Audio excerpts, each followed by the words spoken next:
అదే RTV app వార్తల్ని క్షణాల్లో చదివే అవకాశం ఉంటుంది. ఒక న్యూస్ పేపర్, ఒక టెలివిజన్ ఛానల్ మీ చేతుల్లో ఎప్పుడూ ఉంటాయి. పోరాటాల పురిటికట్టుగా చెప్పుకునే చిక్కోలు జిల్లాలో భూమి కోసం, భుక్తి కోసం జరిగినటువంటి ఉద్యమాల్లో ఎంతోమంది మావోయిస్టులు పోలీసులు తూటాలకు అసలు బాశారు. అందులో చాలామంది తమ వ్యక్తిగత అవసరాలు లేకపోతే అసౌకర్యాల దృష్ట్యా ఈరోజు వాళ్ళ తలపై లక్షలాది రివార్డులున్నా కూడా జనజీవన స్రవంతిలో కలిసిపోవడం జరిగింది. అటువంటి కోవకు చెందినటువంటి ఒక యాక్షన్ కమిటీ మెంబర్ కలగాన కుమార్ జనజీవనంలో కలిసి ఏళ్ళు కావస్తూ ఉంది. ఆయన ఉద్యమానికి ఆకర్షితులై 9 ఏళ్ల పాటు అడవుబాట పట్టి పోరాటాలను వంట పట్టించుకున్న ఆయన పోలీసులు లొంగిపోయిన తర్వాత ఈ జనజీవనంలో తన సక్సెస్ను ఏ విధంగా కొనసాగించారు. ప్రస్తుతం ఈ జనజీవన స్రవంతిలో ఈ సమస్యలను చూస్తున్న ఆయనకు అసలు ఈ ప్రజాస్వామ్యంలో పోరాటాలే మిన్నా లేకపోతే జనజీవన స్రవంతిలో ఉంటే బాగుంటుందా లేదా అన్న ఉద్దేశం ఆయన ఎలా సాక్రిఫై పరుస్తుంది అనే విషయం ప్రస్తుతం మాత్రం కుమార్ను కలిసేందుకు ఆయన సక్సెస్ సాధించినటువంటి డయాస్ వద్దుకున్నాం. 16 నెంబర్ జాతీయ రహదారి పక్క ఒక హోటల్ పెట్టి తన శేష జీవితాన్ని కొనసాగిస్తున్నటువంటి కుమార్ ప్రస్తుతం అంతా ఉన్నారు. వస్తే సార్ కాబట్టి చూస్తే కనుక ఏ వయసులో మీరు ఈరోజు ఆ విప్లవ భావాలకి కనెక్ట్ అయ్యారు? ఆ వెళ్ళిన రోజుల్లోకి అమ్మా నాన్న, అదేవిధంగా తోబుట్టువులు, అదేవిధంగా ఊరు, ఇవేవి కూడా గుర్తుకు రాలేదా మీకు? గుర్తుకొచ్చేయండి. అమ్మా నాన్న గుర్తుకొచ్చారు. అమ్మా నాన్నలు ఉన్నారు. నేను ఉద్యమాలకు వెళ్ళిన తర్వాత 3 సంవత్సరాలు ఇంటికి రాకపోవడం వల్ల మా అమ్మగారు పురుగుల మందు తాగి చనిపోయారు. చాలా సమస్యలు వచ్చాయి. ఏదేమైనా ఉద్యమాలు విముక్తి కోసం, పేదరికం నిర్మూలన కోసం, భూమి భుక్తి, ఈ దేశ విముక్తి కోసం వెళ్ళాం. మధ్యలో కొన్ని కారణాల రీత్యా నేను బయటకు రావడం. ఊహ తెలియని వయసులో ఆ భావాలకి కనెక్ట్ అయ్యి ఈరోజు ఎన్నేళ్ళ పాటు ఆ అడవి బాటలో పోరాటాలు చేశారు. ఏ ఉద్యమాలకి నాయకత్వం? నేను ఉద్యమాలు చేసామండి. ఇక్కడ మన తీర ప్రాంతం సెంట్రల్ గవర్నమెంట్ అన్ని తీర ప్రాంతం జాలర్లకు పంచడం జరిగింది. వాళ్ళు వేరే సముద్రం వేట లేకపోవడం అయినా కానీ వాళ్ళకి సమస్య లేకుండా ఆ భూములపైన ఇప్పుడు బతుకుతున్నారు. అలాగే ఇతర అభివృద్ధి చెందిన దేశాలలో ఈ అణువిద్యుత్ కేంద్రాలు పక్క పెట్టిస్తే వెనకబడినటువంటి రాష్ట్రాన్ని తీసుకొచ్చి మారుమూల జిల్లాలు పెడితే దానివల్ల చాలా పొల్యూషన్. అది అప్పట్లో నా నాయకత్వంలో ఆపాం. అది సక్సెస్ చేసాం. ఈ తీర ప్రాంత భూములన్నీ జాలర్లు పంచిపెట్టడం జరిగింది. అలాగే టూర్ల పల్లపుకి వస్తే ఈవేళకి కూడా వర్షం వస్తేనే కానీ పంటలు పంట పరిస్థితి ఉంది. నాకు ఆ రోజు కూడా ఉంది, రిజర్వేర్లు కడితే వాటర్ ఉంటుంది, అనవసరంగా సముద్రం వాటర్ వెళ్ళిపోతుందని. కానీ ఇప్పుడు కూడా అది లేదు. ఇప్పుడు కూడా ఒక ఆలోచన ఉంది, ఒక 10 రిజర్వేర్లు కడితే చాలు ఈ జిల్లాకి. అలాగే ఈ 13, 14, 15 జిల్లాలకి అలాగే చేతి వాటర్ పుష్కలంగా ఉంటుంది, పుష్కలంగా పండిస్తారు. మీరు చేసిన పోరాటంలో మీ ఆశయం సిద్ధించిన తర్వాతే ఆ బాట విడిచి ఈరోజు జనవాసంలోకి రావడం జరిగింది. ఏంటి మీరు ఏ ఆశయంతో ఉద్యమాలు బాట పట్టారో, గన్ చేత పట్టారో, అక్కడ ఆశయం నెరవేరిన తర్వాతే జనావాసంలోకి వచ్చారా ఈరోజు జనజీవన శ్రమ? నెరవేర్చడం అంటే అది ఒకరి వల్ల ఇద్దరి వల్ల అవ్వదండి. అది ఇప్పుడెప్పుడే అవ్వదు. అది దీర్ఘకాలిక సాయుధ పోరాటం. అది అనిశ్చిత ఇలా సమస్యలు ఉన్నంత వరకు అది ఉంటుంది. అది అప్పుడెప్పుడు వచ్చేది ఎవరు చెప్పలేడు. ఇది నా అవసరాలకి, నా వ్యక్తిగత దీన్ని బట్టి నేను బయటకు వచ్చాను తప్పితే ఉద్యమంలో సోషలిజం వచ్చేసిందనో లేకపోతే అయిపోయిందనో విముక్తి వచ్చేసిందని రాలేదు. ఇప్పుడు నా కుటుంబాన్ని నేను విముక్తి బాట పెట్టాలి. దీనిలో చాలా ఒడిదుడుకులు ఎదుర్కొన్నాను. ఒక జంపన్నగా, ఒక మాసన్నగా, అదేవిధంగా ఒక శంకరన్నగా పేరున్నటువంటి కుమార్ తలపై ఎంత రివార్డు ఉండేది? ఆ రివార్డు ప్రకటించినప్పుడు శంకరన్న ఉరఫ్ జంపన్న ఆ పోలీసుల తూటాలకు బలవుతాడన్న రోజు కూడా ఒక రోజు ముందుండని భావించారు? అది ఉంది. ఎలాగ ఉంటుంది. ఇప్పుడు మనకి ఉద్యమాల్లోకి వెళ్ళినప్పుడు వాళ్ళకి మాకు వారు ఉంటుంది కదా. కాబట్టి అవన్నీ అంటే ఒక గుర్తు అనేది ఉండదు. వచ్చేస్తారు, శత్రువు చంపేస్తారని భయం ఎప్పుడు ఉంటుంది? భయం ఉంటే ఉద్యమాల్లోకి వెళ్ళరు కదా. త్యాగమే ఉద్యమాలు అనేవాళ్ళు. అలా ప్రాణాన్ని తెగించి సమస్యలపై పోరాడి ఈరోజు ఆ భావాలకు కట్టుబడినటువంటి శంకరన్న ఈరోజు ఎందుకు జనావాసాలకు మళ్ళీ రావాలని ప్రయత్నం చేశారు? ఇంకేం లేదు. ఇప్పుడు ఎప్పుడే నేను చూడలేను సోషలిజం. నా అమ్మ చనిపోయింది 3 సంవత్సరాలు ఉద్యమాలు ఉన్న తర్వాత. నా కుటుంబం కూడా బాగా దెబ్బైంది. నాకు బుల్లెట్ తగిలింది, నేను సమస్యలో పడ్డాను. కాబట్టి ఎందుకు వచ్చింది కదా. వస్తుంది సోషలిజం. ఈ 19 ఏళ్ళ సుదీర్ఘ పోరాటంలో మీకు గుర్తుండిపోయే ఒక ఘటన ఏమైనా ఉందా జీవితం? నాకుందండి, అది ఎన్కౌంటర్, అది అక్కడ ముండంకెలు గుమ్మలక్ష్మపురం. అది వాస్తవంగా మేము ఎన్కౌంటర్ చేయాలని ఒక ఆలోచన కాదు, కానీ అక్కడ ఒక మార్కెట్ ఒకటి ఉండేది. అంటే బయట సావుకారులు రానివ్వకుండా గవర్నమెంట్ ఒక క్యాంపెయిన్ పెట్టింది. అంటే ముడి సరుకులన్నీ గిరిజనులు అన్నీ గవర్నమెంట్ కొనాలి. ఆ గవర్నమెంట్ కొనాలనుకున్నప్పుడు ఇలా అమ్మేటప్పటికి ఏమైందంటే సీట్ రాసి ఇచ్చినప్పుడు సీట్ పడితే ఇంకా వాళ్ళకి ఆ డబ్బులు వచ్చి కావు. కాబట్టి అప్పుడు నా డిమాండ్ ఏంటంటే మీరు లేచిపోవాలి అని. ఆ గొడవ పేల్సలని ఒక దృష్టితో మేము వెళ్ళినప్పటికీ మాకు పోలీసులు టార్చర్ పడ్డారు. పోలీసులకి మాకు ఎదురుకాల్పులు జరిగాయి. ఆ ఎదురుకాల్పుల్లో నాకు బుల్లెట్ తగిలింది, వెనక ఈ పోస్టంకులో తిక్కింది. అది తీయించాం. మేము బయటకు వచ్చిన తర్వాత రియాక్షన్ వచ్చింది, అది సెప్టిక్ అయింది. అది దాంతో చాలా సమస్య వచ్చింది, బాగా లాస్ అయ్యాను. అయినా కానీ నేను ఎప్పుడూ కుంగిపోలేదు, ఎందుకంటే నాకు అనుభవాలు ఉన్నాయి కానీ కుంగిపోలేదు. 16 ఏళ్ళ వయసుకే ఆ భావాలను వంట పట్టించుకున్నటువంటి కుమార్ ఆ 19 ఏళ్ళ జర్నీలో భాగస్వామి కూడా అక్కడే లభించింది. నేను చాలా గిరిజనులు ఈ ముడి సరుకులకి అసలు గిట్టుబాటు రేటు ఉండేది కాదు. ఈ తుని ఆకు అనేది బీడీలు చూడతారు కదా, ఆ ఆకుకి ఒక 100 ఆకులు కడితే 10 పైసలు ఇచ్చాడు అనమాట. వరంగల్ అటు నుంచి వచ్చేవాళ్ళు సావుకారులు. రాత్రి ఏవుకున్న 4 గంటలు వెళ్ళేసి అలాగా పాములేటో పులులేటో తెలియకుండా ముళ్ళలో జొరబడితే అలా చేస్తే 100 కట్టకి 10 పైసలండి. అందులో ఓలైన కాదు గ్రేడ్ చేస్తాడు, మళ్ళీ పట్టుకెళ్ళిపోతాడు. అది 2 రూపాయలు పెంచామండి.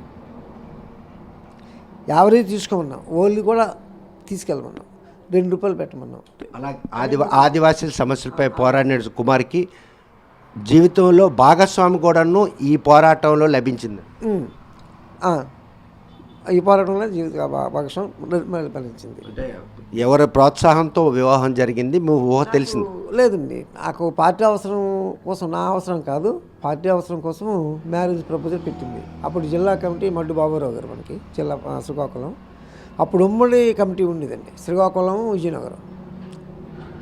అంటే 2 జిల్లాలు ఉన్నప్పుడు కూడా ఉద్యమం భావాల్లో ఎత్తిగడలో ఒక్క కమిటీ ఉండేది. అప్పుడు విడిపోయినాక ఆ టైంలో బాబురావు గారు, మడ్డు బాబురావు సమక్షంలో నాకు మ్యారేజ్ అయింది, నాకు మరొక 2 కామ్రేడ్స్కి. సరెండర్ అయిన మావోయిస్ట్ అంటే జనజీవన స్రవంతిలో చిన్నచూపు చూస్తారు. అటువంటి పరిణామాల నేపథ్యంలో కుమార్ ఎటువంటి అవమానాలను ఎదుర్కొని ఈరోజు ఈ సక్సెస్ దిశగా అడుగులేస్తుంది? వచ్చిందండి, నేను అవమానంగా నాకు ఇప్పుడు ఎవరు చూడలే, అది కరెక్ట్ కాదు. కానీ ఫీలింగ్ ఉండేది, అమ్మో ఏడు చేసేస్తే కుమార్ మళ్ళీ వచ్చేడు బయటికి అని ఫీలింగ్ ఉండేదండి, ఫీలింగ్ ఉండేది. ఆ ఫీలింగ్ని నేను పటాపంచలు చేశాను. అంటే మిమ్మల్ని చూసి భయపడే వాళ్ళ, లేకపోతే మీకు సొసైటీ నుండి భయం అనేది కనిపించింది? సొసైటీలో నేను తిరిగిన ఏరియా కదా, నేను ఉండేది కూడా తిరిగిన ఏరియా కదా. తిరిగిన ఏరియాలో అప్పుడు ఉద్యమాల్లో ఉండేవాడిని కదా, ఆ భావాలతో ఉంటాయి కదా, ఆ భావాలు ఉంటాయి కదా ఇతనిలో అనేది కొద్దిగా భయం ఉండేది. ఆ భయం నేను పాడుకొట్టాను, పట్టమంచలు చేశాను. 3 సంవత్సరాల లోపు పట్టాను. ఆ తర్వాత అందరితో నేను ఒకడయ్యాను. 3 సంవత్సరాలు పట్టింది. ఎక్కడ ఎటువంటి సెటిల్మెంట్లకి కానీ మరొకటి దాంట్లో కానీ నేను దూరలేదండి. శ్రమను నమ్ముకున్నాను, శ్రమించే తత్వం నాలో ఉంది, ఏదో సాధించాలన్నటువంటి ఆలోచన. వాస్తవంగా ఉమ్మడి ఆంధ్రప్రదేశ్లో మావోయిస్టులు ఆవాసాలు తెలియని ప్రదేశం అంటూ లేదు కుమార్కి, నిజమేనా? 13 జిల్లాలు, 2 జిల్లాలు నాకు తెలుసండి సుమారుగా. మరి అలా అంతలా వారికి సంబంధించినటువంటి మూలాలు తెలిసినటువంటి కుమార్ జనజీవనంలోకి వచ్చిన తర్వాత ఆయన మనుగడకి మళ్ళీ మీరు 19 ఏళ్ళ జర్నీ ఆటంకం ఎక్కడైనా కలిగించిందా? కలిగించింది. ఎక్కడికి వచ్చినప్పటికీ నేను ఈ స్టార్ట్ చేసినప్పుడు ఈ కాలమ్స్ అంతా రాత్రి పగలగొట్టేశారు. ఇంక సరే అయిపోయింది అనుకున్నాను, ఇంక అయిపోయింది, ఇంక లేగలేనేమో అనుకున్నారు చాలామంది. అవును, కొద్దిపాటి డబ్బులతో అయిపోయింది, ఇంకేముంది మళ్ళా స్టార్ట్ చేయాలా. అయినా కానీ కొంగలే. ఇంటి వాళ్ళు వచ్చి బాధపడుతున్నారు, ఏంటి అసలు అని. నాకు ఈ బుల్లెట్ తగిలి సేఫ్టీకి అయినాక ఈ 2 కాళ్ళు పూర్తి ఇబ్బంది అయినాయి. అలాగే ఉద్యమాల్లో ఉన్నటువంటి కసితో వాస్తవంగా అమరవీరుల త్యాగ ఫలితంతో జోడించుకుంటూ అలాగ అలా వచ్చాను. ఈరోజు మీ సక్సెస్ వెనక మీకు ఎవరు అండదండగా నిలిచారంటే ఉద్యమకారుల అంటే అమరుల త్యాగమా లేకపోతే కుటుంబ సభ్యుల సహకారం? కుటుంబ సభ్యులు ఉన్నారు, నాకు 2 కొడుకులు ఉన్నారు. వాళ్ళు కూడా అంత కాదు, అయినప్పుడు కూడా వాళ్ళ సపోర్టు. ఫస్ట్లో ఏ సపోర్ట్ లేదు నాకు. అంతంత భార్య ఉంది, మా మేనత కూడా చేసుకున్నాను, ఆమె సపోర్టు.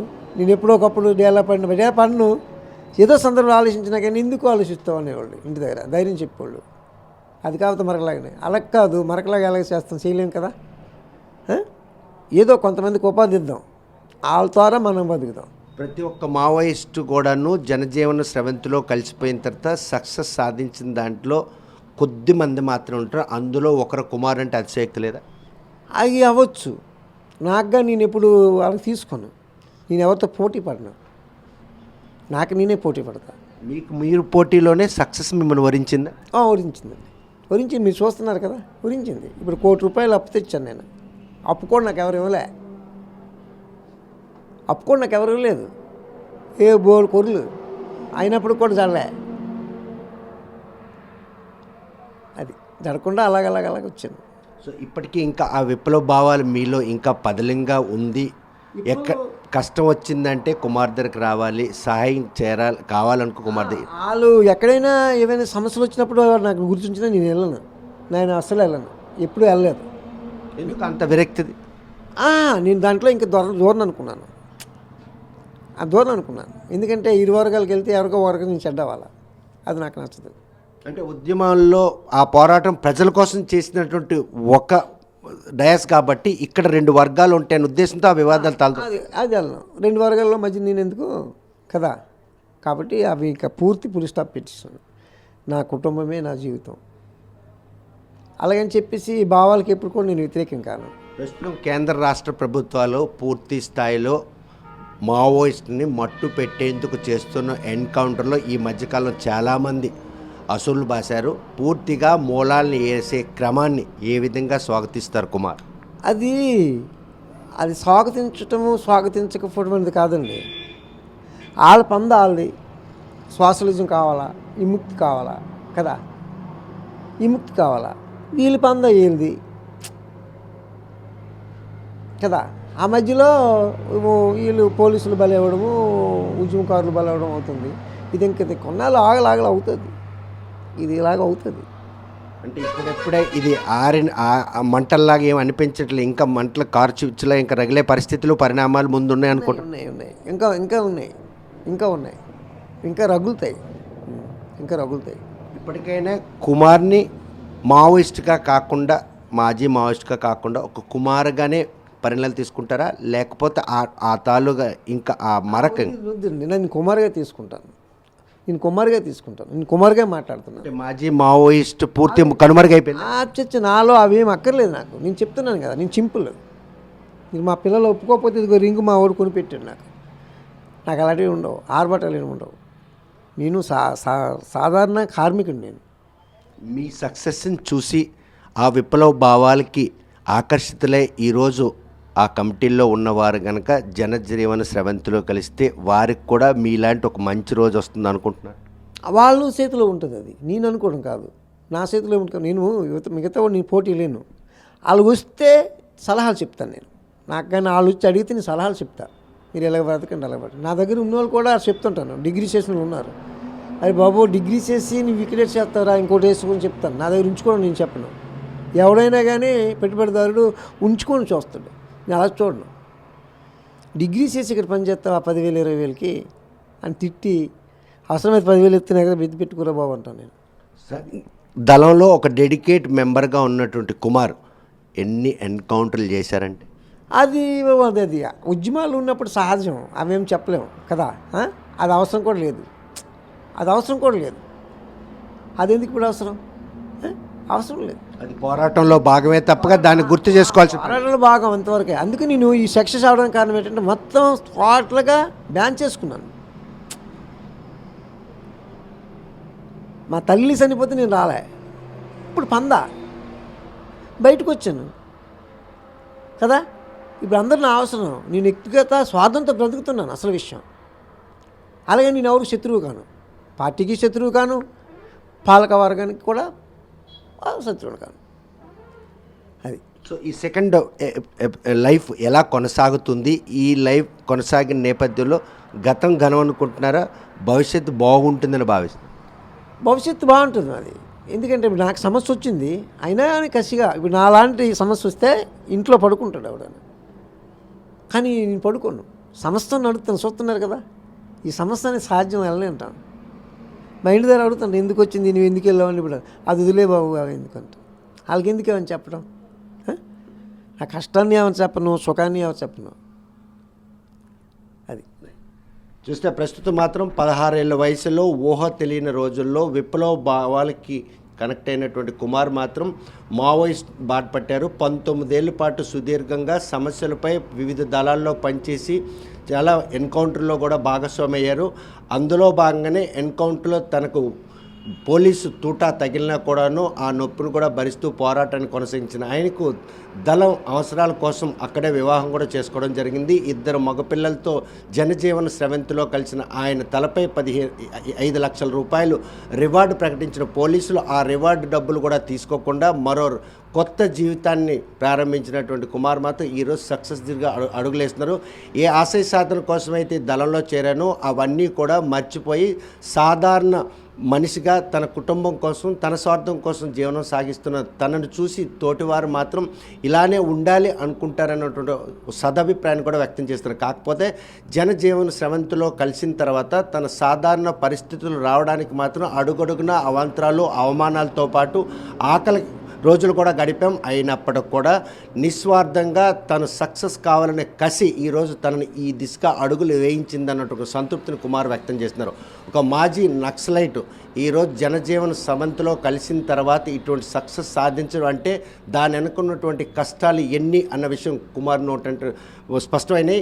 ఇటువంటి సక్సెస్ సాధించాలంటే మనిషిలో ఏదో సాధించాలని కసి ఉన్ననాడు మాట ఎట్టి పరిస్థితులు అది మనకి వరిస్తుందన్న విషయాన్ని మాత్రం ఆయన రుజువు చేశారు అనడంలో ఎటువంటి అతిశక్తి. వీడియో జర్నలిస్ట్ రామకృష్ణతో సత్యం, RTV శ్రీకాకుళం. మరిన్ని వీడియోస్ కోసం ఛానల్ ని సబ్స్క్రైబ్ చేయండి, లేటెస్ట్ అప్డేట్స్ కోసం వాట్సాప్ ఛానల్ ని ఫాలో చేయండి అండ్ లింక్ డిస్క్రిప్షన్ లో ఉంది.